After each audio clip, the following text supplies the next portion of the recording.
So for a few years now, I've been birding in both counties. Hey, Carl.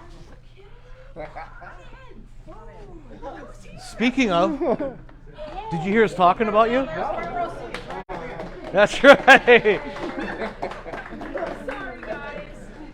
Malcolm, we are a star.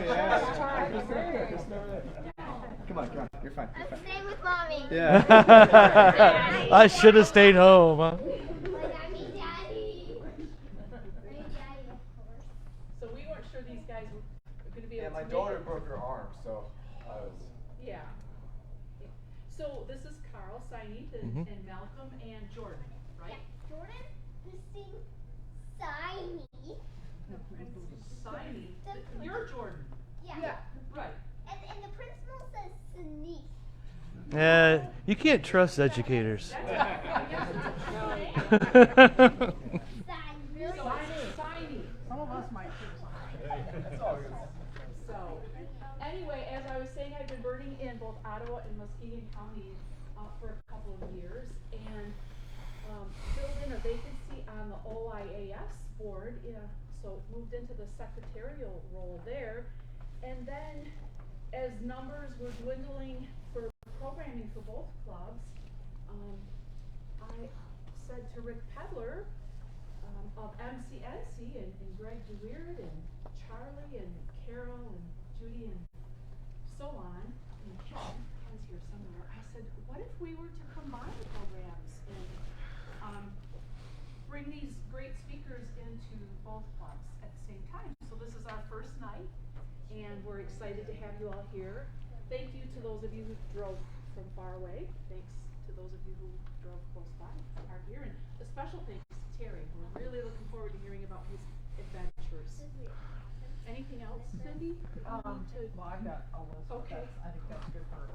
How many of you are here from Muskegon County? And how many of you are here from OIAS?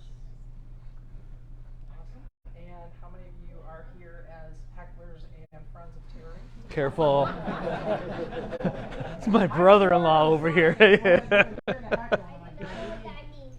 some library stuff going on. Alright. So welcome. We really are thrilled to have everybody all together. Beth has been talking about this for a while, and it's just been very good to see it come to fruition, so I'm so excited.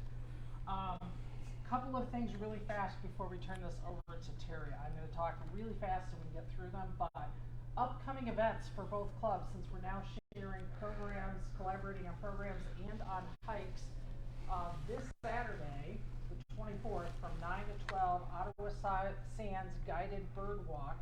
Tours are going to be led by representatives from Ottawa County Parks. Curtis, are you going to be there? Yep.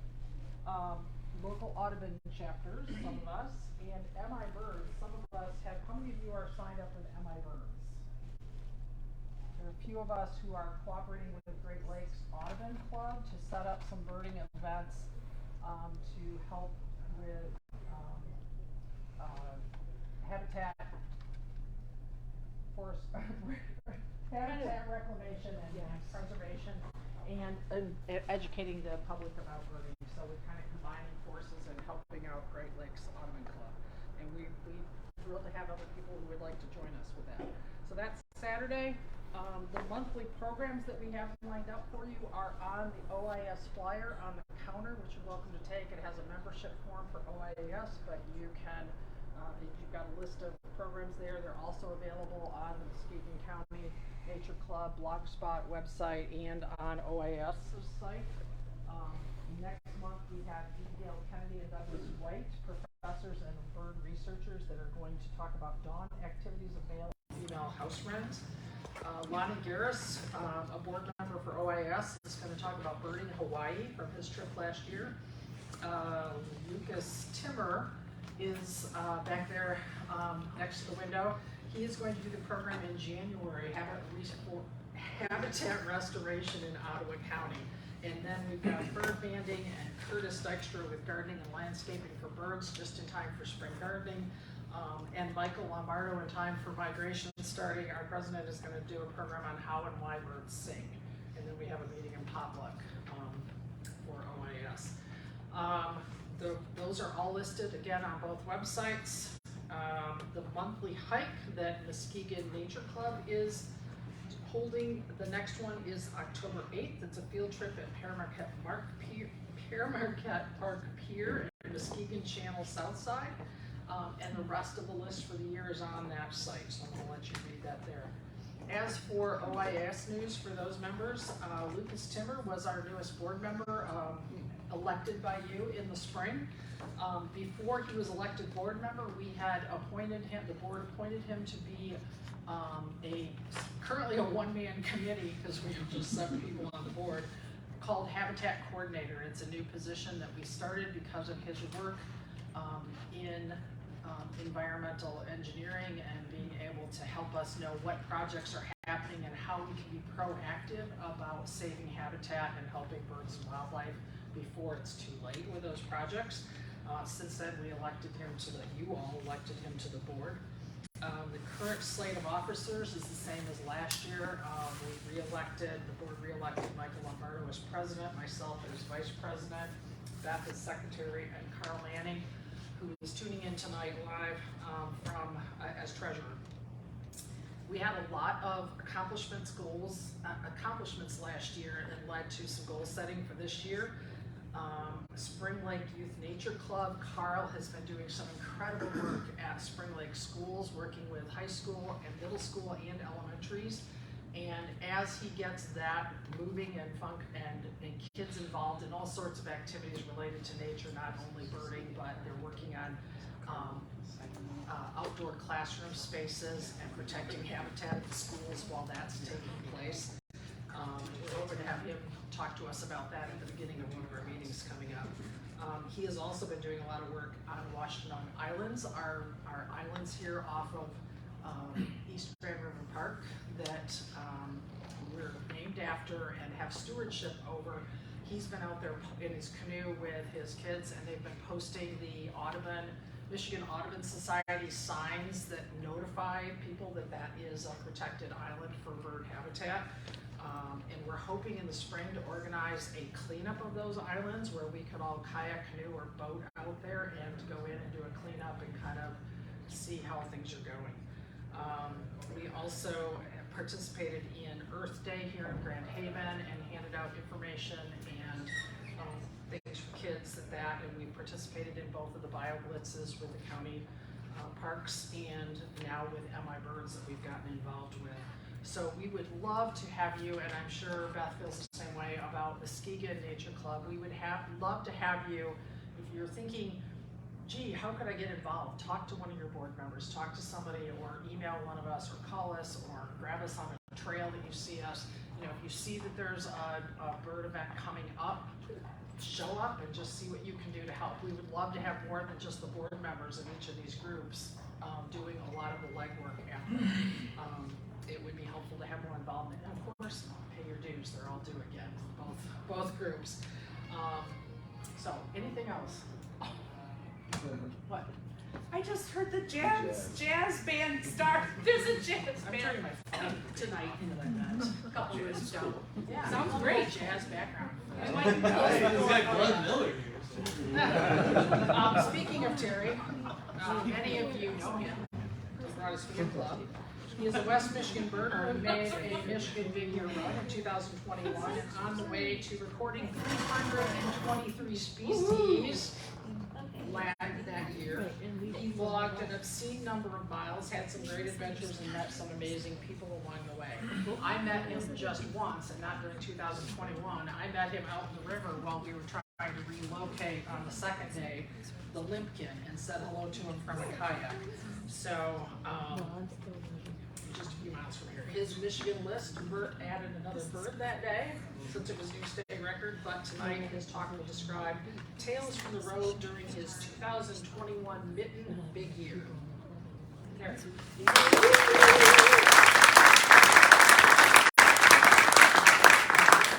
It's okay if I'm just a little bit terrified right now. Mostly over here.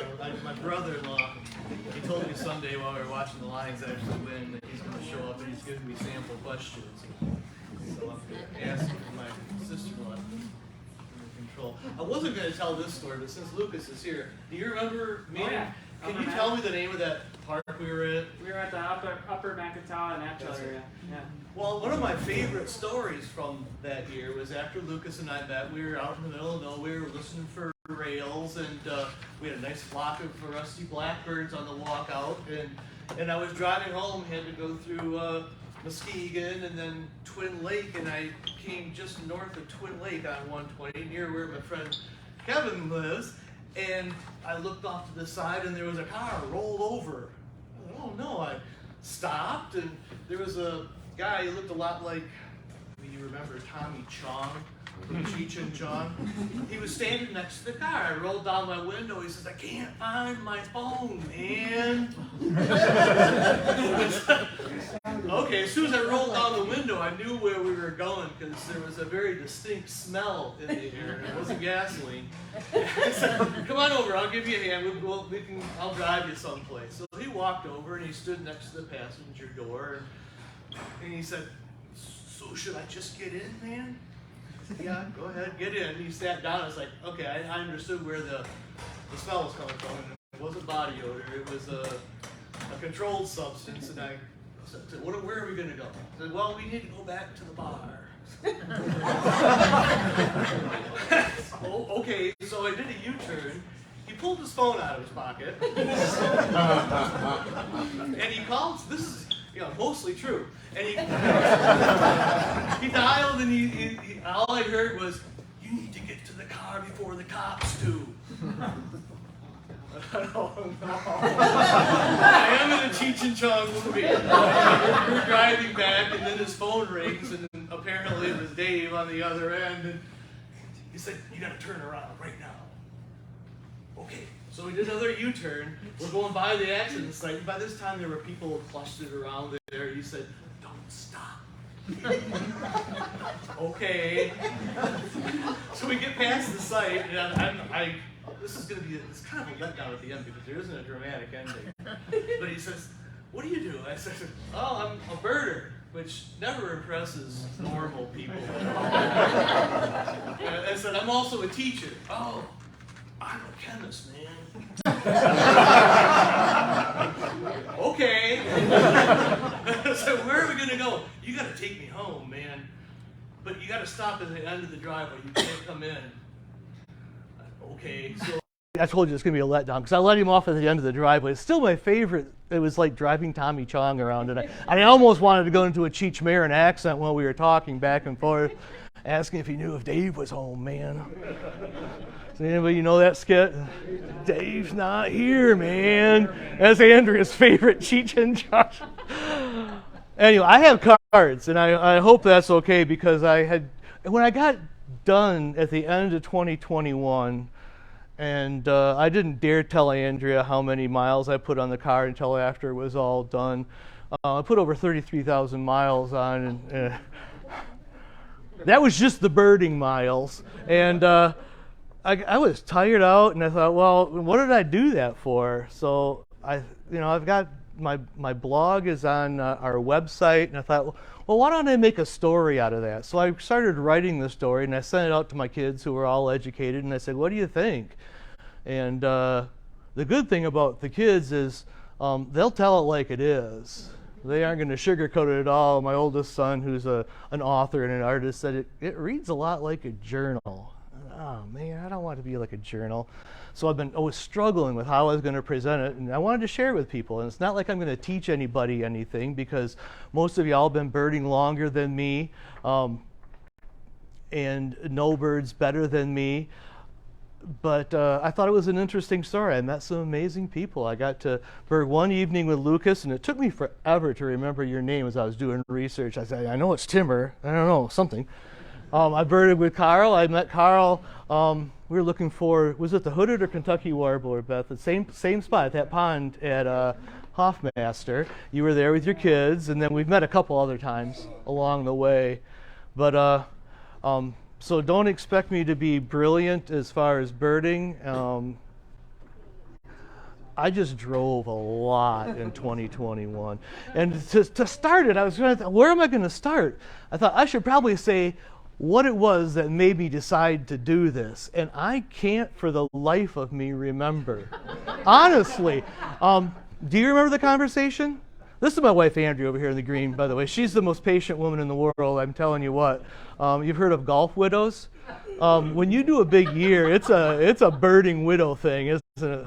And yeah, she gave me the hall pass, and there was never any questions. Never a rolled eye. Oh, I'm going to get choked up.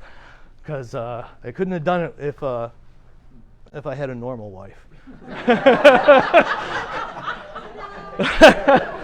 But honestly, somewhere in December of 2020, I had this brilliant idea that, I was a teacher. I wasn't going to do a North American big year. That'd be absurd because I couldn't afford to do it. So I thought, okay, I can do a Michigan big year.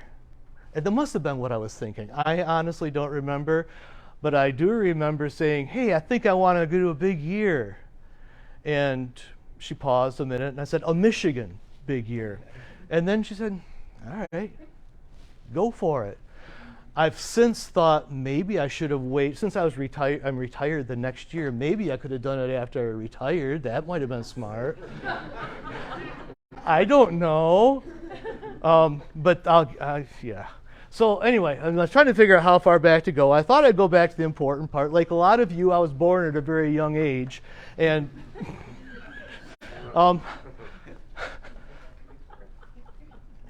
when I was a kid, I loved birds.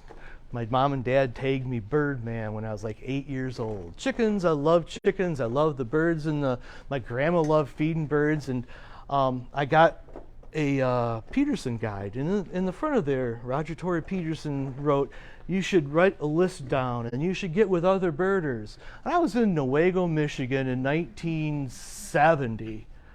I didn't know any other birders. I couldn't go online and find other birders, so I figured I was the only one that was interested in birds. I don't know what this Peterson guy was talking about. And it wasn't until I got to college finally that I realized that there was a community of people out there interested in birds. So that's kind of my backstory. I envied, as I was running around Michigan last year, these people who had a birding mentor when they were younger, someone that took them out and said, hey, look, this is a birding festival over here. Let's go check out what's going on. Or Whitefish Point has a great bird observatory. I had no idea. None. So anyway, sometime in December, I must have had this brilliant idea. And this is December of 2020. And sometime in December of 2021, I was exhausted. I wanted to stop a couple of times, but Andrea said, well, I knew that it was causing some strain on the checkbook. Thank goodness it wasn't gas prices of 2021. But I said, I'm tired. She said, you are not going to stop now. You've already put enough stress on, she didn't say it, but I could tell you've already put enough stress on the checking account. You're going to finish this thing. So when I started, I thought, well, what am I going to do this for? There's no way I'm going to be competitive and actually have the largest total. That'd be absurd. These guys have been birding for decades, and serious birding for decades. So I said my second goal was to bird there we go, is to bird in all 83 counties of our state. That seemed like I had control over that goal. All right, it didn't matter how many birds I saw, I was going to bird in all the 83 counties and have a list of at least 10 birds from each county. So when I sat down and started writing this stuff down and putting my thoughts together, I thought, what a crafty name would this be? A bird in the hand, because Michigan is shaped like a hand. I thought it was crafty until I realized I had to explain to people what it meant. Okay, talk less, scroll more, then it won't time out, right? Okay, I promise. I'm done with the babbling. Come on, no input is selected. Wake up! Huzzah! Okay, we're almost there. I'm sorry, folks. I apologize. And it won't be aimed. I was sharing this story with her when I went to Central. I was among the last of the Central graduates that had to go through the class where we learned how to thread a 16 millimeter projector and operate the mimeograph machine. You remember that, Kevin? Kevin is my mentor, my hero from when I first started teaching. And he actually is ordained, and he married Andrea and me. Oh, and my friends Jim and Colette too.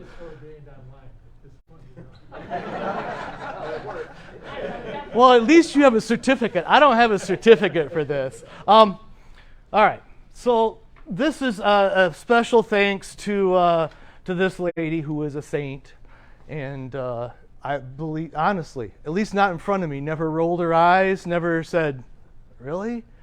When I had a go bag. It's like just like if I was a secret agent, except instead of passports and guns and cash, there was some spare underwear, some apples, and some granola bars.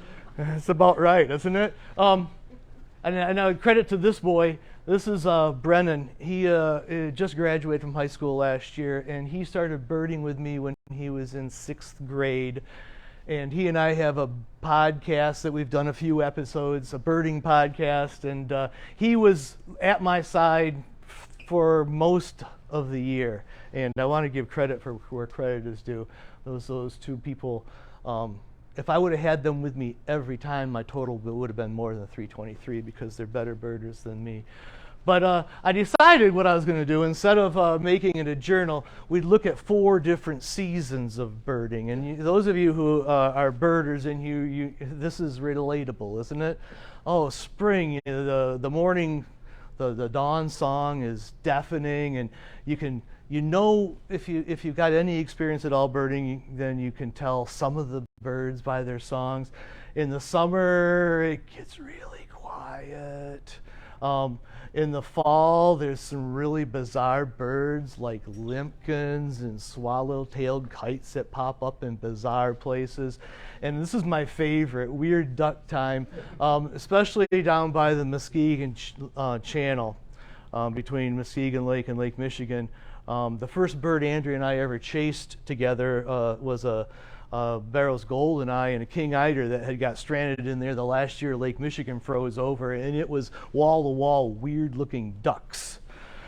So I decided that was what we were going to go.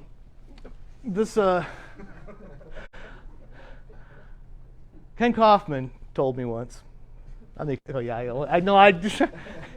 Yeah, like Ken Kaufman knows me or something. Anyway, but one time we were birding with him, and he said, "If you enjoy your birding, you're already a good birder." And that to me was reassuring, because I often felt like this kid over here, like, I don't know, what are you guys all looking at? And I don't think there's a wrong way to do birding as long as you enjoy it. This is you can all relate to this probably too, right? One of the people that Andrea and I first started birding with in January of 2021 was a pharmacist that worked with Andrea at the hospital named Tori Martel. Maybe you've seen some of her photography online. She went out with us the first time she'd ever been birding. We took her out on January 4th, and if you go her Ruby Creek Birding on Instagram, she's a talented photographer, and she is a heck of a birder. But it is a slippery slope between, oh, look at that, and wait, I don't know if I can carry all these things, because you just never know what you'll need. So back to Tori Martel on January 4th. We have a field near us, well, 15 minutes away, where it's great birding for bobolinks in the summer and sandhill cranes and so on. In the winter, there's usually a shrike or so. But I was out there one time, and I was by myself this day, and I saw this thing flying around, and I didn't take this picture. If there's any pictures that you can sell, boy, that looks nice, it's not my picture. I'm not a photographer. This is bad. I'm going to give you a talk about birding, and I'm not that great of a birder, and I'm a terrible photographer. But Tori's great, and I'll tell you the story about Tori in a minute with this. But I was looking at these birds flying out there, and a little Subaru pulled up, and she said, "Hey, Terry." I don't know who this is. I'm Marie Rust. Maybe you've heard of Marie Rust. She's another Newaygo County, very talented birder. And so we chatted a little bit, and she went on her way. The next day, wasn't it, we went up there with Tori, and she captured this image of short-eared owl. This is my first life bird of 2021. Yeah, this is probably the first bird photography she ever did, and she's really that talented. So anyway, this was the start of the year. I met Marie Rust looking at this thing, and developed a good relationship with Tori Martel. And Tori and I ran into each other a couple more times. Guess whose photographs these are not? These are Tori's as well. This is in Manistee. This was in January as well. What the heck is the varied thrush is doing in Michigan in January? I don't know. I've often wondered, what are these guys thinking? This is not supposed to be here. But I went up there to get this bird. This was when I was just getting started. I thought, man, look at this. I'm like with the cool kids. I'm running around and I'm running into people that I've seen pictures of and heard of online, and felt like I was sitting at the cool kids table. And I ran into Tori there. She was taking these photographs, and she said, I was just up the road. I saw a snow goose, so I drove up there and got my first of the year snow goose right in Manistee. Thanks to Tori. That's pretty good. I'm going to hold my cards. I have no idea if I'm following or not. Do any of you have heard of Jennifer Selwa? Jen Selwa is a bird photographer who is obsessed with loons and snowy owls. And this was a New Year's Day. I got this snowy owl at the Muskegon Wastewater, where if I were to look through my list from last year, where did I find most new birds? I would say Muskegon Wastewater is probably it. Probably because I live on the west side of the state. But yeah, this I put a really terrible picture. This is one I took with my cell phone through a spotting scope. I do a lot of digiscoping because I'm not quick enough with the camera, and if it'll sit still long enough, I can usually get good images. But this is the bird that started me thinking as I was doing this about birding ethics. If you enjoy your birding, you're a good birder. I think that a caveat that's important to add to that is if you're an ethical birder, because Andrea and I have been sitting at the wastewater looking at snowy owls, and people pull up and they're throwing white mice out of their car window to tempt the snowy owls. And you know, so it's more than just if you enjoy your birding, you're a good birder, I think. I think you have to respect other birders and respect the birds themselves. This is where I met Jill Hennemeyer. And Rick, did I meet you here too? I don't remember. I was... That's Beth Miller.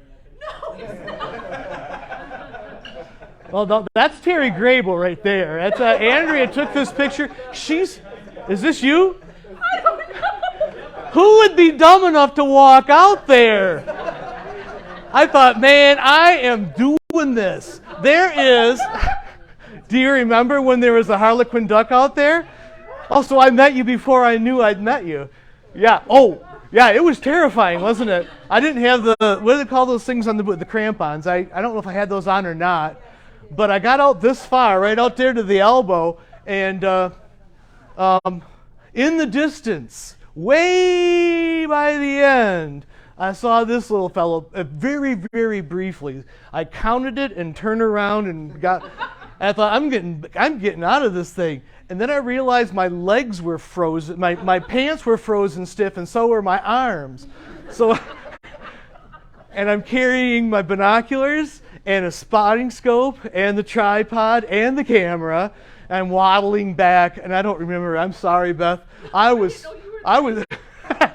It was one of those things where I think she just wanted to get the picture if she had to put something on the casket, because Actually, I think it was worse than what this picture illustrates. It wasn't bad right through here. It was really icy, but right here, as soon as you turned, it was like a curtain. And I got back onto land, and Jill Hennemeyer stood there, and she said, "What's going on?" I said, "Oh, there's a Harlequin duck out there. You're welcome to it." And I waddled back to the truck. I had no idea before last year that these things came into Michigan. It was January still, and there was this ibis at Shiawassee National Wildlife Refuge. So this is my first, man, I'm jumping in the truck, I'm going. I'm with the big boys, I'm driving across the state, I'm gonna find this bird. And I have a seat on the board of Michigan Science Teachers Association, so I was doing the board meeting by Zoom while I'm driving, oh man, am I cool and tough. And then I got to about Alma, I think, and I called Andrea and I said, "Are my boots still at home?" She said, "Yeah." Oh, okay, well, it's wet there. She said, "Just stop and buy some toe warmers." Oh, that's smart. So I did. I walked around Shiawassee in the middle of January in tennis shoes and warm toes.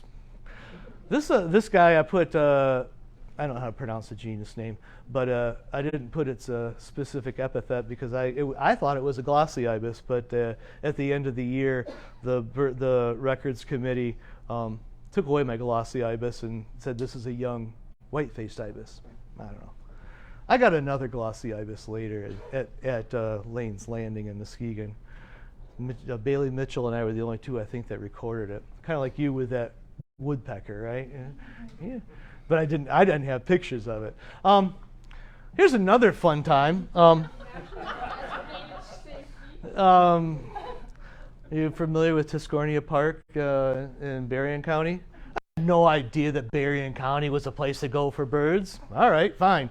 I can get down to Berrien County, not at this time of year, after school. I was still teaching, and that was frustrating. When a rare bird report would pop up, and I got 3 o'clock. And where can I get to from at 3 o'clock and still be daylight? At the peak of winter, at the winter solstice, I couldn't get to Tuscarnia Park. But everybody's reporting these red-throated loons, and I didn't know where else to find them. I had no idea that they were spotting them about 100 miles offshore. So the first time we went down there, I took Brennan with me, and we found a king-eater there, and that was my species 100 for the year. And that was still in January. I was feeling pretty good. At the end of January, I made a terrible discovery. That if you go on eBird, there's a tab that you can push that says Top 100 Birders. No, not a good idea. That was like my first sip of beer when I was 16. Oh, here we go now. So I was obsessed with watching this 100 birders. And there's like 25,000 Michigan eBirders. And in January, I was in the top 50. Exactly. It's like, no, this can't be right. I checked it over and over again. I sent it to my kids. They're saying, no way. They're so sweet. Nobody's more honest than your kids when it comes to your criticism. What? Really? But then they started following it, and my students started following it, and that's when it got fun, because every time that rare bird report, ping, would go off while I'm presenting a lesson, they said, aren't you going to go look at that? Yeah, hang on. And they helped me plan out my 3 o'clock till dusk stuff. But anyway, we were down at Tuscarnia Park. Andrea was with me once, and I was down there a couple times by myself. I did finally see a red-throated loon. It was a little bit later. It didn't look quite like that. It was warm enough that there was an interesting group of people out on the pier with me. The women were all dressed alike, and they all wear flip-flops. And they wouldn't make eye contact with me. I thought, oh, that's okay. I live in an Amish area, so I'm used to, different cultures. That's fine. But there was one man that was with them that was walking around, and they were all watching every movie made. I thought, well, that's interesting. So I stopped. I got to talk to this dude. And it turns out that they're from a a commune in Marshall. You ever heard of this? It's called the 12 Tribes? I didn't know. He said, come on over. Let us live. Oh, I kind of wanted to go. But I didn't. This is still in. This is Getty Images. You'll see why in a minute. This is a Barrow's Goldeneye. Brennan and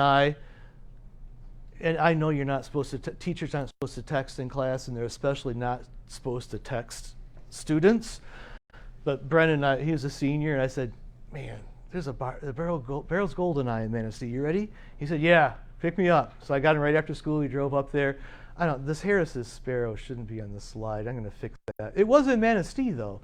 The reason I put this Getty Images of the Barrow's Goldeneye up because there was my image. You can tell what it is. I mean, with this little crescent. If you don't know, this is a common goldeneye, and we have these by the hordes.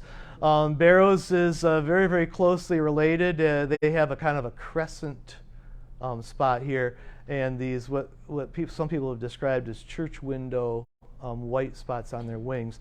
But that's definitely why I decided to put that other image on there, because I use this to document that, yeah, here's proof I saw it, but please don't judge my photography. There he is again. You're not judging me, are you? No. Okay.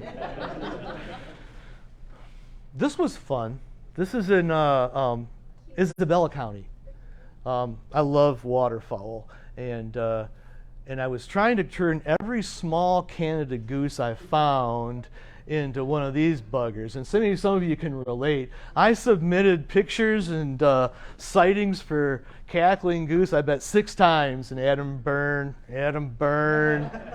Those of you who don't know, Adam Byrne is a fact checker. I don't know what the title is for eBird, and he says, no. That's a Canada goose. That one is too. But this is a field in near Mount Pleasant, and this was a Sunday evening, wasn't it? And maybe I'm gonna wait Sunday evening. I gotta get my lesson plans done, and then I by this time realized that every time I said maybe I'll wait, I went there and maybe some of you have heard this before. Oh, he was just here. You should have been here 10 minutes ago. So I said, all right, I'm going. And I drove up to this field. In this field, there were 5 species of geese just sitting there. And then when I first pulled up to the pond, this is what kind of got my heart settled down. I have this. I deal with anxiety a lot, and chasing rare birds. That last 10 minutes before I got to the site was rough. Andrea had to talk me down. I don't know how many times. She's on the phone with me, trying to, convincing me that it's not the end of the world. It'll be fine. Yes, it is.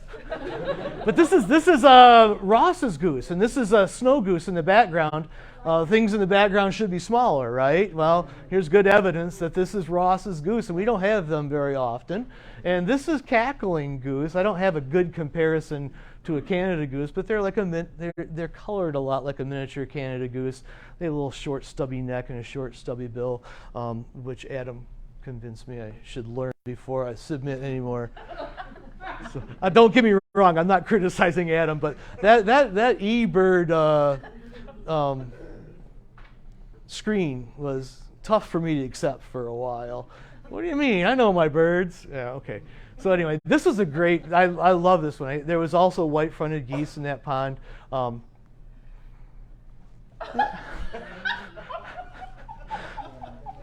don't know how good of friends you all are with Adam Byrne, but I forgot what the next slide was. I'm not using my notes. It was about this time that eBird had me listed in the top 10 in Michigan. Out of 25,000 birders, this guy who's never chased a rare bird in his life is in the top 10. Dusty, my middle son, is probably the most competitive person I know. He said, "What's the record?" I said, "What do you care what the record is?" He said, "You're not doing this unless you're going to try to get the record, right?" "What's the record, Dad?" I'm sitting at about 150 birds, species. And I said, I'll get back to you. So I did the research. I didn't put this up here to make fun of Adam. Okay, I got a lot of respect for Adam, but this is this was my answer to Dusty. This was at that point the record, 329. Adam Byrne did that in 2005. Nobody had a smartphone. eBird wasn't a thing. It just blows me away that he set that record before. He was dealing, if you guys watched the movie The Big Year, where they're on their phone with the hotline, that's how Adam had to find these birds. It's just amazing to me. So this was on my desk. This was taped to the side of my computer with this number. No, I didn't put a mustache on Adam or anything like that. I got a lot of respect for Adam. Once I realized that his questions to me about my submissions were not personal. That was kind of hard. But that's why I put Adam's picture up there. I know Beth thought you thought I was going to say something bad about Adam, didn't you? I birded with him a couple of times at Whitefish Point in the fall, and he's amazingly knowledgeable. Where am I going here? This is still spring. School's still in session, so I took off to the UP because there was a scissor-tailed flycatcher at Grand Marais. It'd been there for several days, but I couldn't just leave the classroom. It's hard to find substitute teachers since COVID, and so I'm chomping at the bit. Every day this thing's being sighted all over the point at Grand Marais. And it just keeps going. I'm taking Friday off. So I took off Thursday. And I was going to take off right away after school, but I went home anyway and had dinner with Andrea. I didn't get to Grand Marais till just a little bit after dark. That's okay. The last sighting was right at dusk that Thursday. I got this made. No problem. Got up the next morning and birded. It was walked all over that town. I couldn't find it. This friendly young man named Oliver Q stopped. Does anybody here know Oliver? He's that's a bird and boy right there. He's 22 years old, and he said, "Yeah, I'll walk with you." So we walked all over the place. We couldn't find it. Couldn't find it. I said, "All right, fine. As long as I'm in the neighborhood, Grand Marais, I'm going to go over to Marquette." In the neighborhood took on a whole new meaning last year. Southwest of Marquette is the hello, there we go. No, the McCormick Wilderness, and the road that goes up there is Pashiki Grade by the Pashiki River, and it is the absolute worst road I've ever driven on in my life. And I had this car, and I couldn't go over 10 miles an hour. I'd never seen anything like that. I got up there, and I was able to find the blackback woodpecker. I found a pair of bored chickadees. I had a Canada jay, a gray jay. What is it now? It's Canada jay. Fly right across the road in front of me. I got the birds. I'm out in the middle of nowhere. I saw no people, and as I'm driving, it's like, yeah, no wonder. This car's been retired to it's our Beaver Island car now, and we've since replaced it by one that looks like a pumpkin, a little orange Subaru. And so I came back to Grand Marais because that's where I booked a room at Superior Motel. That was anybody heard of the Superior Motel? It is a bizarre thing. I called them, and yeah, $40 a night. Normally I'd say, sweet, but I've been in enough hotels to think, I don't know. Oh yeah, that's fine. We'll leave your room key on the table. Just come on in. All right. It was very nice. It was just really bizarre. Anyway, I went back to Grand Marais, and I ran into an old friend there by the name of Elliot. Oh my gosh, Nelson. He's a Youper, and he was over there looking for the bird too. Spent a good afternoon with him birding, and as we got done, he said, "Oh, and by the way, that Oliver Q that you were birding with this morning, he broke Adam's record last year." It's like, oh man. I said, "What's the record?" He says, "I don't know, but he broke it." It's like, ah. So So I went back to the next Monday and I took that picture down off my computer. Turns out Oliver's record was 3:35. Well, the COVID year, it's like, yeah, okay, if I could work remotely and just drive around and bird all day, you know how you do when you feel bad and you want to justify that. Yeah, darn Oliver Q anyway. But somebody that I was just talking to a little while ago said they went to, this is Tawas Point from the air, and I think it was Cindy that said that you had gone to Tawas Point for the first time in May. I love Tawas Point. I don't know why I included this, except I found a really cool aerial footage. No, that's not my photograph. But if you've not been there, this is an incredible birding place in May. There's a state park campground here, and then there's trails that walk all the way down here to the end of the point. And it's like walking through a zoo almost at times, where there's just birds everywhere. And there's such knowledgeable birders around that it's invigorating. It's nice because there's kids there. There's people walking around without binoculars. And then there's people walking around with a $3,500 pair of Swarovski binoculars around their neck. We birded with an Amish family there this spring, and got a lot of respect for the Amish birders. Those guys know their birds, and they can afford Swarovskis too. Yeah, I was up in Cadillac looking for a Eurasian bird. A duck. Widgeon, thank you. You, sir, get the stogie. Yeah, and I drove up and I'm carrying all my stuff, and I walk up to the lake and there's two Amish boys there with bicycles, and they've got a Swarovski scope and a Swarovski binoculars, and they get off and pedal away. This is I love warblers. And we go down every spring down to McGee Marsh, to the biggest week in American birding, and we always try to see how many we can get, and I've never come close to filling this chart up.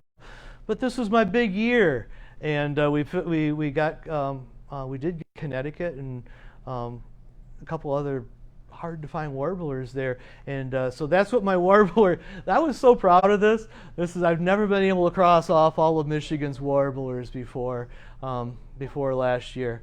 And the little gems cooperated well, and it was a Kentucky we were looking for, right?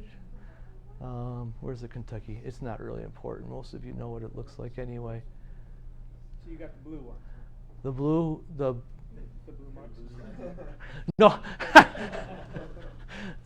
that's fair. Those are all my marks.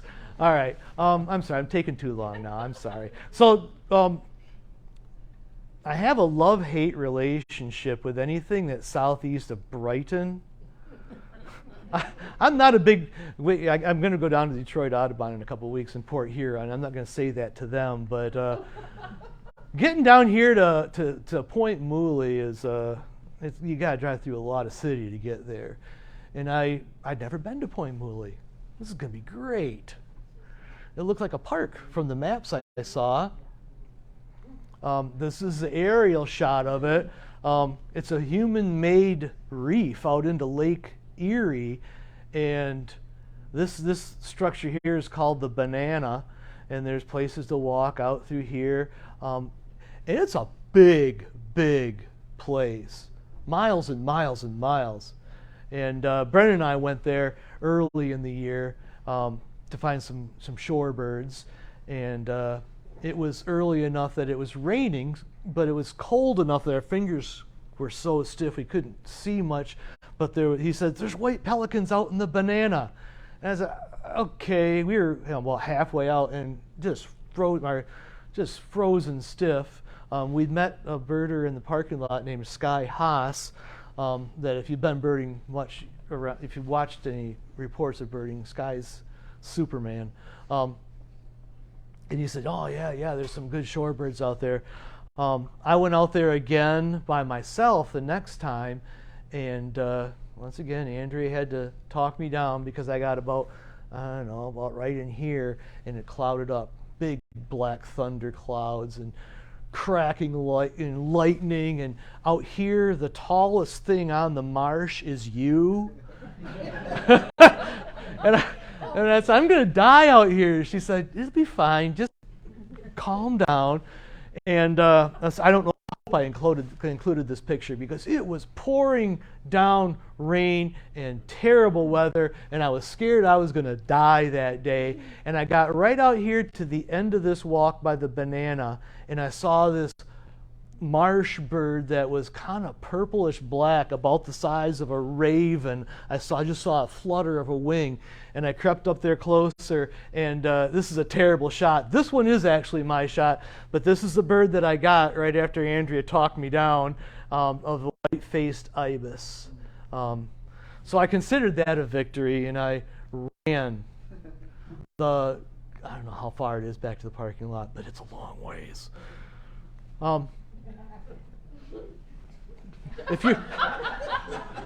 We all share West Michigan, so you've all seen these signs before, right? Brennan was out with me the first time we went to Point Moulet, or Moulet, sorry, the French pronunciation. After we got done at Moulet, Bren says, let's go find some other birds. I said, all right, well, as long as we're in the neighborhood, let's go west. So we found a whooping crane. I don't know what county that is, right? Just to the west of Wayne County. I don't know, I won't come up with it. Branch, Lenawee, I don't know.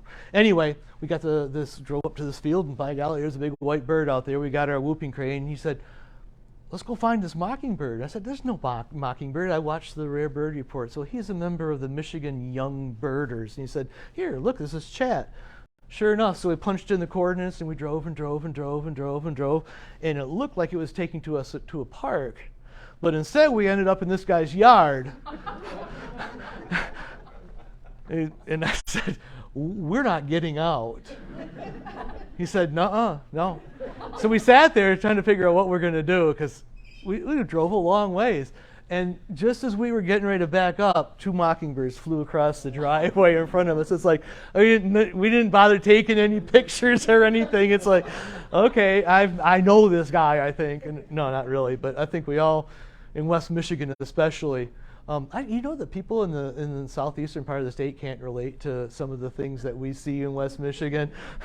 There isn't very many of those signs over there. This is Tori Martel's photo, and many of you probably got this one in this. This is in the spring at Snug Harbor in Muskegon. What the heck's a little blue heron doing there? Well, the good thing about this time of year is that right about the equinox, which meant that I could get just about anywhere in the lower peninsula after the 3 o'clock bell rang. As long as I was ready, I could do it. And fortunately, Kevin will appreciate this, I had a student teacher that spring. And she was at the point where she was ready to take it over on her own periodically. So I could just sit in the back of the room evaluating her on my laptop, monitoring rare bird reports and planning my evening so I could leave at 3 o'clock. I was ready to go. This was a close one. It only took me, 20 minutes to get to Snug Harbor. But this is when I started to think, what in the world are these birds doing in Michigan? You guys have been birding long, or at least maybe some of you have been chasing rare birds longer than me. Does this happen a lot where you get all these herons? I thought, I couldn't believe it. Of course, I shouldn't be talking to Carl. He's got the birding machine over here. A limpkin, for crying out loud. I thought we were going to miss that. Were you in here when we were talking about the limpkin? I was on the day where it just wasn't there, and finally I got a terrible view of it, and it was way back in the weeds. Anyway,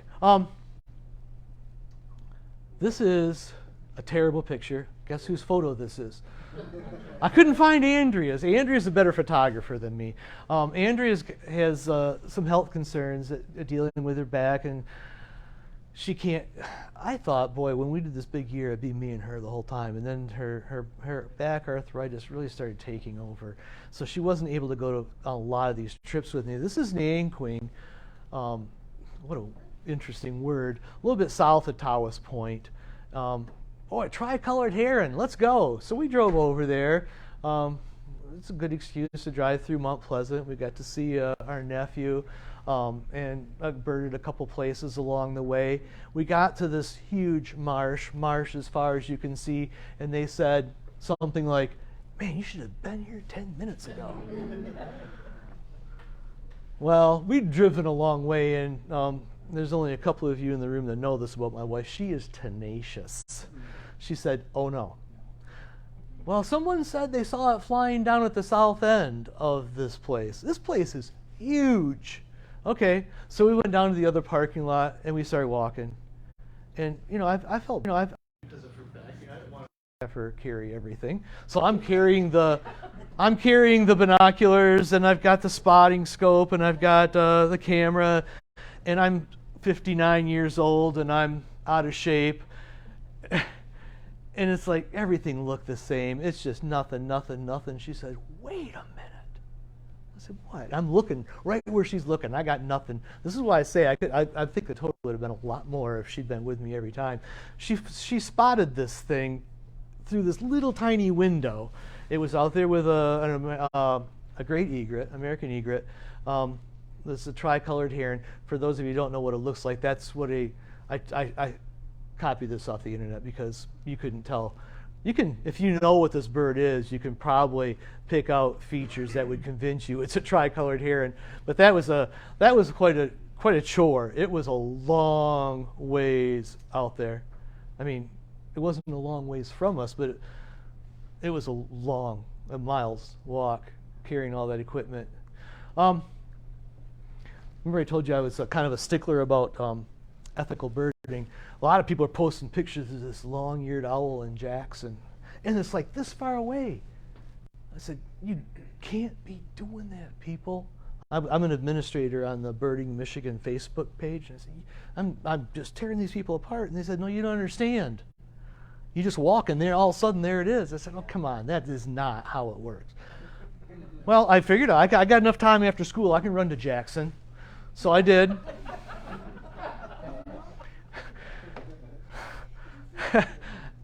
It's only after I'm done with the big year to realize how ridiculous that sounds.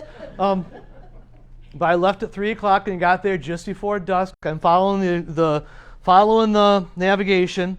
And it takes me to this parking lot, empty, next to a ball field and a museum. Okay. And then it says there's 3 evergreens at the one end of the ball field, and there's a sidewalk that goes under it.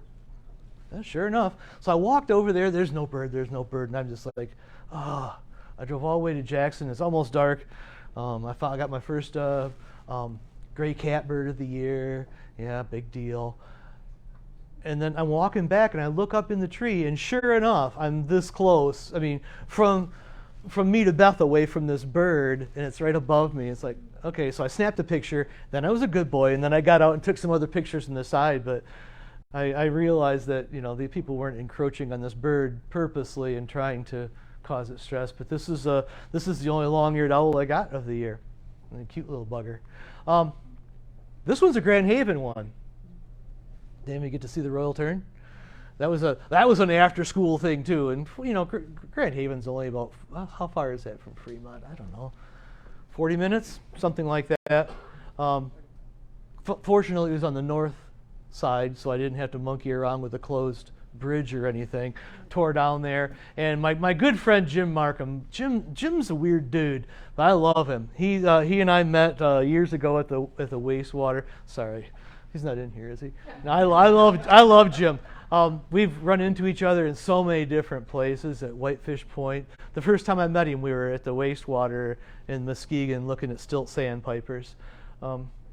If you've not been to the wastewater, you need to go, because if you get the feeling that rare bird chasers are out there in the wilderness and it's all pristine, no. Muskegon, I love the Muskegon wastewater, but it's not that pretty. And it smells bad sometimes, doesn't it? Carl, you in the, you think, it depends on which side of the pond you're on, doesn't it? Yeah, I met Carl and his kids out there once too, looking for plovers, probably. All right, let's see. Uh-oh. You're going to be as surprised as me. Why? Oh, wait. Video? Oh, man. Anyway, I just included this one because this one doesn't count extra on my list. But it's a mallard, but it's a Logistic Mallard, which means it's got a lot of light colors. I hope this is going to let me load some of these. The best thing about the big year was meeting people. This is Robert Lachey, who I met at in Bay County, and we tore up there and got this black-bellied whistling duck. I'm looking around, and Robert was the first one that came up to me and said, "You're Terry Graybill, right?" It's like, "Yeah." He says, "You're number one right now."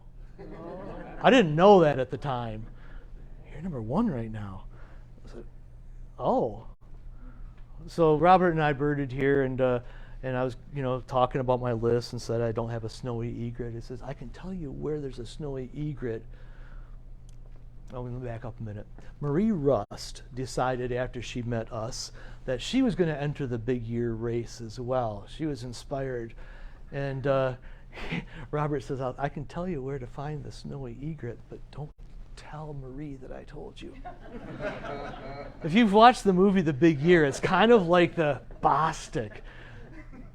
And I like Marie, don't get me wrong. But in our house, we had to villainize somebody, didn't we? All right? Somebody had to take one for the team. So it's like, Marie Rust. Don't get me wrong, she's a good friend, but someone had to be the scapegoat. And She's watching on Facebook. hey, Marie. Is she honestly? Oh, that's okay, because Marie and I have had this conversation before. The time we were at Tawas Point, Andrea and I are walking along, and there's this group of people huddled around this birder. And I walk up, and it's Marie, like, holding court. And she's not number one at that time. So I walked up behind her, and I just casually, she wasn't watching, and I said, "Hey, you got any idea where to find a golden wing warbler?" She turned on and gave me this look, and I thought, "Oh, I see how it is." We walked away, and this guy, do you remember this guy's name? My fear is that this guy's going to be in one of these presentations, and you say, "That was me." But he was walking with Marie, and he was saying something about Terry Graybill, and because at that point Marie was in second place, and he was, I don't know if he was saying something disparaging about me or not, but then Marie said, "He's right up there, go ask him." So the guy came up to us and says, "Hey, you're Terry." I said, "I know." And he said, "Oh, I was walking with Marie back there." I said, "Oh, she is making my life hell right now," because she was literally like one bird behind me almost the whole year.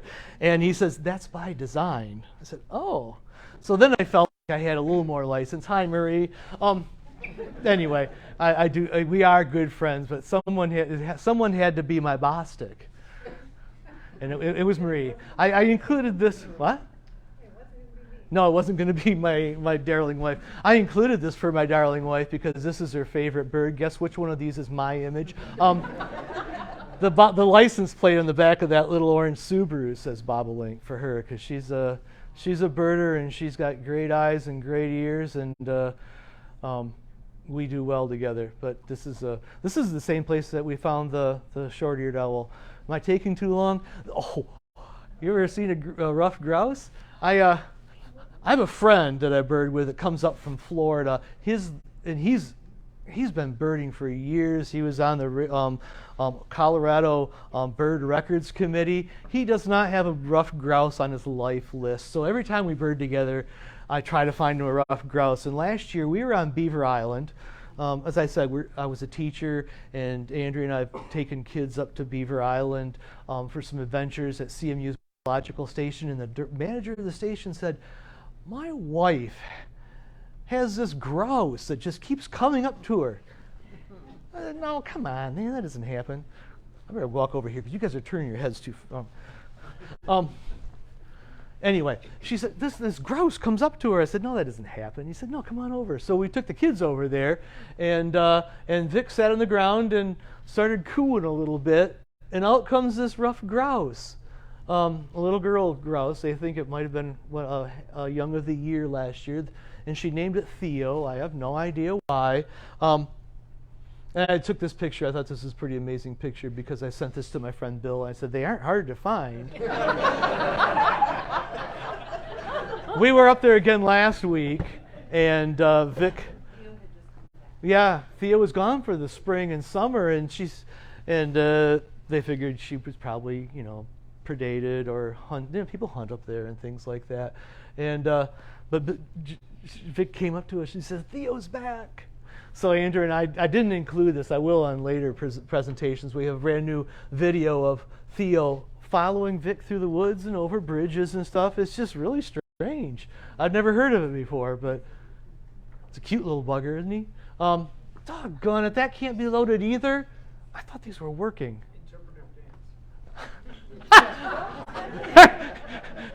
See, some of you know me well enough. Jim and Steve just said, no, please. No, I'm not going to do an interpretive dance. Didn't you hear him say that? Interpretive dance. Yeah.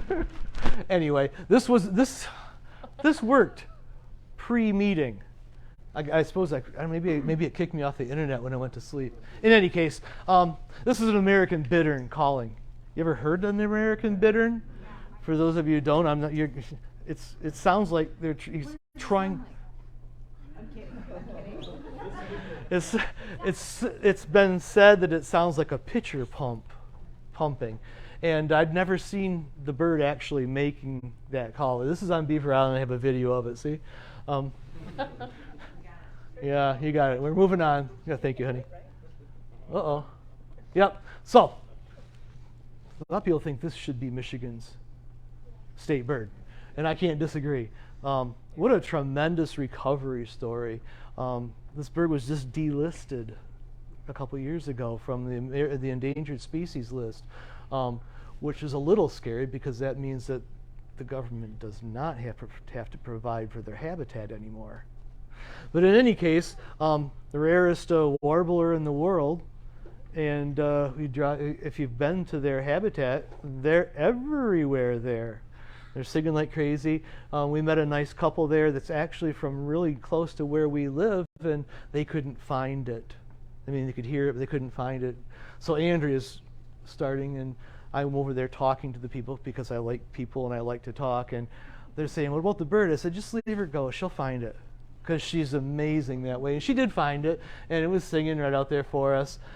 Turns out this guy, his name is Charles Chandler, contacted me a few weeks ago, and he wants me to help him develop a Newaygo County birding trail. So that's we have not met face to face on it yet, but that's something that's in the works. Here we are again, Point Moulet. This time we're in July.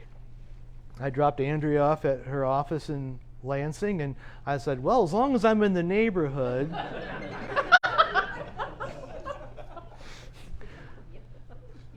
It was 95 that day, and there's a laughing gull out there somewhere. Well, I knew where it was. What was it? I think it's called the Bloody Run unit. Is anybody familiar with Point Moulet? It's a Bloody Run is the name of it, which is probably pretty appropriate the way I felt when I got out there. I'd never seen this before. All these gulls were out on the mud flats. They're all standing there with their beaks up to the sky, wide open, gaping, because it's so hot. I said, well, go somewhere where it's cooler. But in there was a laughing gull. I got the bird. I'm carrying all this equipment. Most of the people I found out take a bike. Nah. I'm carrying the scope and the camera and all this stuff and a bunch of water so I didn't dehydrate. And finally got this bird, and I'm just drenched. I mean, clear through everything. It looked like I fell in the water, and I started walking back, and I realized that this is a huge place. I had gotten myself turned around and didn't know which way back was. And this is what Point Mu looks like from the path. In every direction you look. There is no shade unless you want to lay down under the cattails. Yeah, you could. Yeah, you can. And I'm trudging along, and I'm trying to, open up my shirt. I had to be a scary sight, And a couple guys were out there in a car, and they drove by me like 4 times, and I'm thinking, I'm not going to be that guy that says, hey, I'm going to wait for them to be kind. Oh, no. They waved and said sorry each time they passed me. It's like, yeah, okay. And I finally said, I don't know if I called Andrea or she called me. I don't know where I don't know where I am. I can't see anything. And I didn't have enough signal to download. I didn't download the map, okay? And I can't get on Life 360. I don't have enough signal, but apparently she did. She could see me. So she directed me out, and it took hours. And I thought, oh my God, they're going to find this wrinkled up old man on the path next in the fall or whatever. I did eventually make it out. I didn't die. And I did get the gall. This was over the summer as well. I better hurry up. I'm sorry. I never knew how long this was going to take. It's like, oh, I can just tell stories. Mississippi Kite was in Ann Arbor. Was it anyway, in Washtenaw County last year. All right, cool. Let's go. First thing I got there, jumped out with all these cars all over. This very old couple walked out, and they said, you should have been here 10 minutes ago. Well, there wasn't like a place where you could take a map and find your way around, so I'm running through this place, and it is deafening there. Did any of you all go to get this bird? It was when the 17-year cicada hatch happened, and it was there, and it was deafening. I sent Andrea a recording, and she said, what in the world is that sound? It was overwhelming. I did get to see the bird. This is actually Jen Selwa's picture. You can tell by the fact that you can see its eyes and stuff. But this is the cicada. That's how big these things were. They're falling from the sky. This thing's grabbing them. If this, kites eat in the air. They'll pull their feet up and they're eating in the air. It was an amazing day. It wasn't quite as a near-death experience as Point Mooley was, but the cicadas I'd never seen, and they didn't come very far into Michigan. That their range didn't that year. Okay, there. Hello. I ran into Robert Lachey again, looking for a cattle egret in Bay County. I don't know if I have any great story, but Robert was one of these guys. I bet I ran into him 7 or 8 different times, some accidentally, and sometimes we talked to each other. We got to be friends. Tori Martel turned me on to this leased bittern that was at the North Muskegon Nature Reserve. I'm probably saying the wrong name, aren't I? Is it Muskegon Lake Nature Preserve? Yeah. I love that place. What a birdie little point. Anyway, he was just out there hanging out, and as I went through the year, considering my photography skills, I thought. I found this meme, and I thought that's pretty appropriate because I don't know how many of you are seasoned photographers, but you may be down at this end of the spectrum. I was past this. I was kind of in between here. Mostly it was me with a spotting scope with a digiscope adapter on it. And if the bird sat still, I could get some pretty decent images now. I don't think I'm ever going to get to this point. Getting up and down is not that easy for me anymore. I ran into this guy probably 6 different times. Tim Cornish is a heck of a birder. He and I hit it off good. He's a Christian man as well, and we share a lot of values together. And I met him in Kalamazoo when I was going down to find a rare bird at what they call a stakeout, where this bird's been there for a long time, and the homeowners set up a kind of a viewing arena, and this is not going to work. I'm going to be so disappointed. There it is. It's a white-winged dove, which is common out west, but I got a great video of the white-winged dove. If you, I'm so sorry. I try so hard. So there was during the summer. If you've been birding much, you realize that summer things slow down a lot. Man, I was killing it up to July. First place. This record is a piece of, it's done. I got it. Right? So, but the birds just weren't showing up. I had literally everything that was showing up on eBird I already found. So I decided to I'd never been in the Thumb, and I had wanted to bird all 83 counties, so I took a trip up through the Thumb. Beautiful country there, beautiful birding, beautiful people. I'm coming home, I'm tired, I'm cranky. I'd been sleeping in the truck and eating sandwich wraps that Andrea made for me that were really flat by the time I got to them and stuff. And got to west of Lansing on the way home, and this bird popped up on there. Holy wow! The first roseate spoonbill ever reported in Michigan. And I'm thinking, I'm going to call in, I'm going to turn south right now, I'm going to get this bird. Well, about that time, I got a call from my oldest daughter, and she was working at a summer camp in the horse barn, and she had gotten hit by the horse, and she was concussed, and she didn't have any other way to get to the hospital. And it's like, are you kidding me? There's a spoonbill.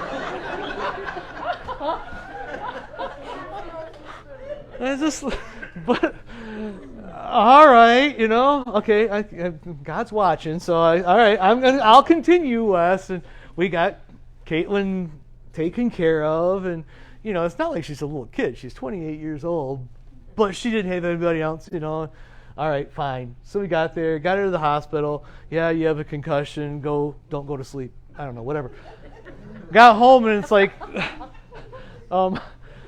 so I told Ann that I'm leaving and I'm getting down to Saline, since we're no longer in the neighborhood. We're going to get to Saline by daybreak. She said, all right, that's fine. So we did, didn't we? We followed the navigation, and we ended up in the subdivision, and it looked like the road in front of your house, Jim and Colette, where it's just like a neighborhood. It's like, I don't think this is right. Well, eBird it's all kind of relative locations. We realized that we had to go back out and around, and of course the first thing you see when you walk up to one of those places is this line of people. And it's like, okay, and even though I know the line's there, they're all looking at it. I know they are. I'm running anyway. Because I've been spending the last 20 minutes just chomping at the bit, because what if it's gone? What if it's gone? We got there, and this is my crummy shot. Andrea's shots are better, but I want to make sure if I'm going to do it bad, I'm going to do it bad. This is Jen Selwa's photo of it. The first roseate spoonbill from Michigan. It's a big deal. And it happened to be Yearbird 300 for me, which is like, 300, and it's only July 17th. Piece of cake. This is going to be fun. Wow. I was there. Mike and Cindy just walked up to us there, and she said, "You're Terry Graybill." Again, I said, "I know." She said, "You're number one." It just blows me away that there are actually people watching this stuff. I don't know. It's like reality TV or something. A couple weeks later, we went over to Andrea's parents for dinner, and I love Andrea's parents. I got more respect for them than I do most people in the world. And I figured when I'm with them and when I'm with Andrea, I'm going to be present. I left my phone in the car. And you got to understand, Hesperia, where they live, is about halfway to Ludington from my house. And we got done with dinner. I didn't look at the phone. Got home, opened it up, and there's a wood stork in Ludington. I said, "See ya." So I jumped in the truck, and it was almost dusk. And I'm driving. She's talking me down. I had to dodge to miss a black bear crossing the road. I'm going literally 100 miles an hour up US 31. I'm gonna get this stork. And I got there, and it was twilight. It was just nothing. I could see into the ditches and stuff where it was. Everybody, all my friends already, oh, you come see the bird. Yeah, shut up. I'm driving around, I can't find it. So I went home with my tail between my legs. I tell you what, the ones I missed are what really stuck in my craw all year. I could name every one of the birds that was reported on eBird that I didn't get. I wasn't going to let this happen, so I went home and I slept. I said, I'm getting back up in the morning. I'm going to Ludington at daybreak. And I did. I drove down this road, and he was standing in this little hole over here. I jumped up through the sunroof and snapped a couple pictures before I turned around so I could see him better. And when I got back to the pond, he was gone. Well, it turns out he just went a little ways farther, and he was feeding like crazy. And I have a great video of him feeding that I'm not going to show to you But anyway, I did get this, and I actually was able to get back to Hesperia in time for worship service, and I was a little sweaty and dirty, but I got back for worship service. I wasn't prepared for how many times I was going to cross this, because at this time of year, right now, every weekend is gold at Whitefish Point. Whitefish Point, for those of you who are unaware, is right up here. It's about 5 hours, right? Yeah, about 5 hours. I couldn't get there after school. I could get to the bridge after school, but I had to wait for the weekends. And this is what on the beach at Whitefish Point. There's a water bird monitor that's in this shack, and he or she, in the case of 2021, it was a he by the name of Mario. Really nice guy, and then he has this entourage of all these birders that they know the name of every feather on that long-tailed Jaeger that just flew by at 150 yards. These guys are the heavy hitters, and I'm standing next to them like, holy cow! And they're looking through their scopes and they're telling these characteristics, and I'm looking through my scope, and it's like, I've learned two things. I'm not that good of a birder, and my scope is nowhere near as good as a Swarovski. And that's just a simple fact. You get what you pay for with optics. But this was a tremendous growing experience for me, standing out there and listening to these guys, because these guys have been, they get 300 birds a year, every year in Michigan. But there's a huge line there.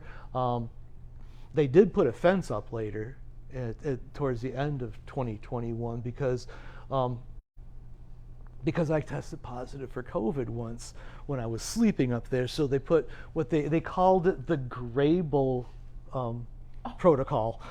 Oh, really? Great! Yeah, they were not happy with me, and I don't blame them. But this was my RV for Whitefish Point.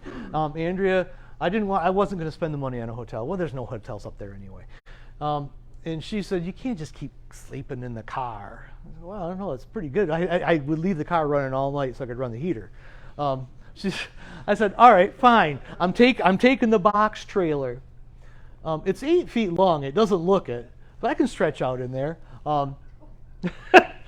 It looks ridiculous now.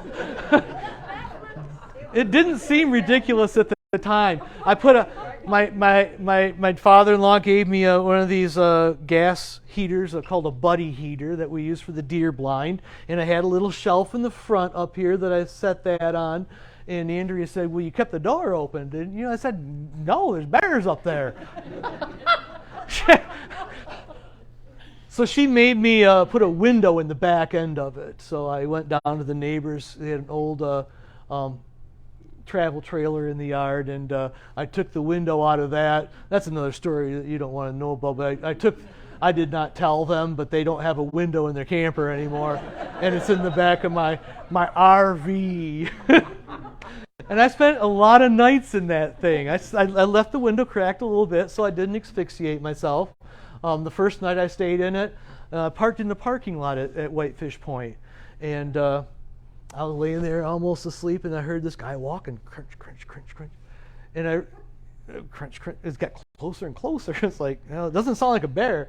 But apparently he was going somewhere out of the way to relieve himself, which happened to be right by my back door, like this far from my head. It's like, if I say something, it's going to make it all that more awkward. So I'm laying there waiting for him to be done. Yeah. Anyway, this made it a lot more comfortable up there. I had a heater in there. I had a coffee pot that I brewed, regular old percolator I put over top of the flame and made coffee that way. And then there's actually two of these things that showed up at Whitefish Point in the fall of 2021. I was in the truck, resting, and bam, bam, bam, bam. This kid pounds on my window. I put the window down and says, "Are you a birder?" I said, "Well, yes, I am. I don't admit that to everybody. Yes, I am." And he said, "Come here. I think I saw an ash-throated flycatcher." All right, what you do, what you got to do. So I ran out there, and it was almost dusk. And he says, "He was right here." And we're both looking, and his young kid by the name of Nolan Keys, full of enthusiasm and short on experience. And we couldn't find it. So we got up the next morning, and sure enough, we were able to get this bird. The following weekend, I was in the camper, and I started sweating.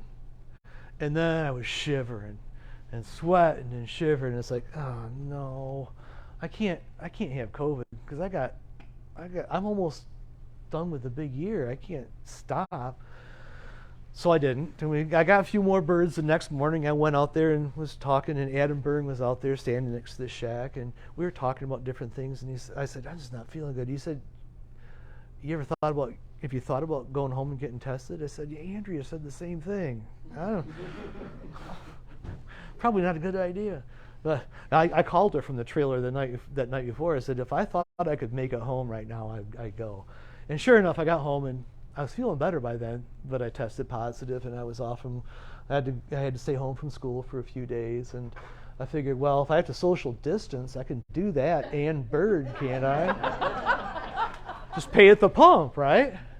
Yeah, sure enough, I went over to Saginaw and got the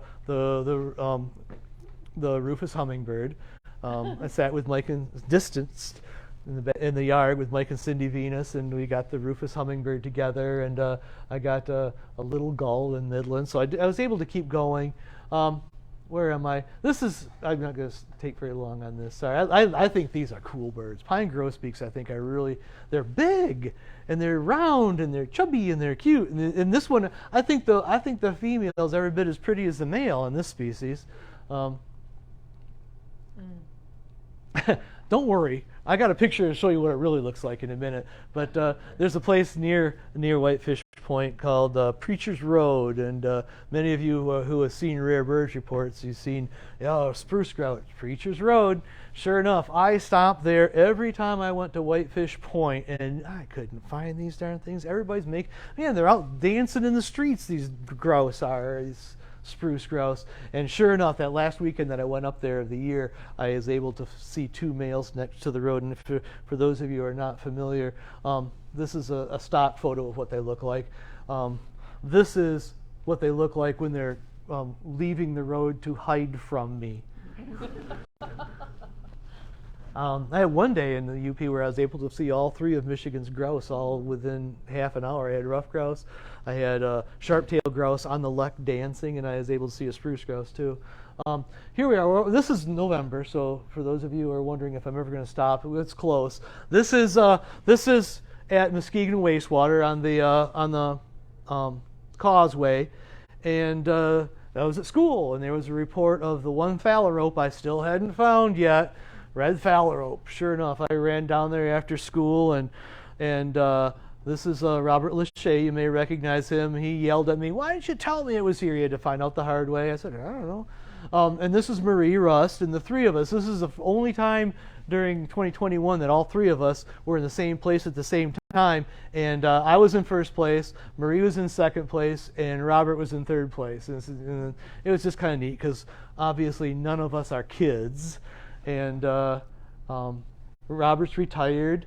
Marie is an artist and isn't her schedule is not encumbered during a lot of the year. I was the only one that was out there after work every day. But we did get the red phalarope, and I got a good picture of a female harlequin duck. Looks so serene there when he's swimming through sewage. Yeah, it's all pretty until you think about what they're eating and stuff. You know, these shorebirds are peck, peck, peck. It's like, ooh, wow. Oh, this good video of Townsend Solitaire. I got that down in Van Buren County in November. We're almost to the end of the year.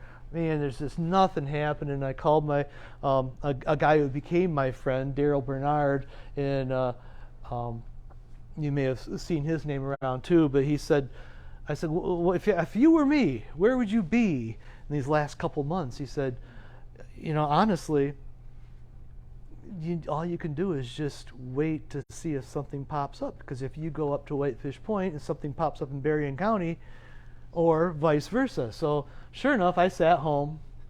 Oh, it's terrible. Andrew probably about ready to kill me. Sitting home, and there's just no birds popping up. Nope. Hello. Until the very end of the year. This is December 29. I'm home for Christmas break, thinking I'm sitting at 322 birds. I can do this. I got 2 full weeks of nothing at the end of the year. And sure enough, nothing pops up on the rare bird report. I mean, zero until, and this wasn't even on the rare bird report because this won't come up on eBird because it's a sensitive species. It popped up on WhatsApp, and it's like, okay, see ya, Ian. I grabbed my go bag and off I go. I found out that the casino motel in Sault Ste. Marie is really cheap in December 29th. So, because I went past the site at night, I thought maybe I'd be able to see it along the shoulder or on a post or something. I didn't, and I got back down here to the site, which is about 20 miles south of Sault Ste. Marie, and the sun's coming up, and the tree right in front of me, right at the top, there it is, and it was just so I was just so happy because. Well, I didn't break the record. I did bird in all 83 counties, and I made sure I had a list of at least 10 birds in all 83 counties. I met some tremendous people. I realized, I've been to places in Michigan that I'd never been to. I'm 60 years old. I'd never been to the Western UP. It's just incredible, the scenery and the people. And this is kind of an emotional thing. It's like, wow, we're almost done, and this is by all accounts, it's probably the last bird I'm going to add to my list. Although I did go up to the zoo and see if I could find a Gyre-falcon, but I didn't. I went back down here to the site to take, and that's when I took this picture. I got a little better at photography over the year, and it was really kind of neat. It was really a poignant moment when this car pulled up, and it was Marie Rust. And we were sitting at the very end of the year, she and I standing on a dirt road, scoping an owl, which is exactly how the year started for us. And it was a pretty poignant moment. The guy whose farm this is at had emus, and we tried to get him to release his emus so we could probably try to count them, but I did end up with a list that was the highest list on eBird that year. Danny. Has anybody in here ever heard of Daryl Bernard? His son's name is Danny. And Danny's decided to do a big year this year. And Danny's list right now was 323 today. He's going to tear this thing apart. What do you get today? Swainson's, that's right. Yep. Yep. Oh, did you? That's right. You and I talked about that. I talked to Danny today a little bit because I'm going over to in about 2 weeks to Port Huron to give the same talk with maybe some videos. But I went on the top 100, and there's Danny at top with 323 today. Wow. That's a lot of birds, and I'm thinking I'm not trying to take anything away from him, but I think that's one of the advantages of having a birding mentor as well. But anyway, this is somebody I did an interview with Elliot Nelson, and one of the questions they asked me, "What's your favorite bird that you saw all year?" And that was like, holy cow, I don't know. But I landed on this guy. I think I have a record of this guy in every county, all 83 counties. They're just so sweet. They're so responsive. One calls and they all come running. Black-capped chickadee is maybe not my favorite bird in the world, but that's the one that was with me everywhere. And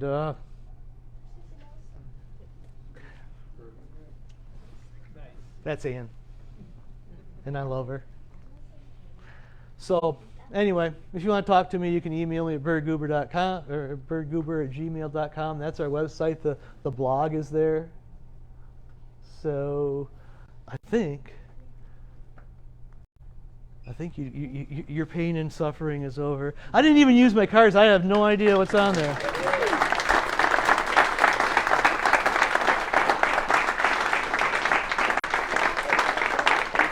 Thank you. Yeah, I don't know. I don't know what time. I went too long. I'm sorry.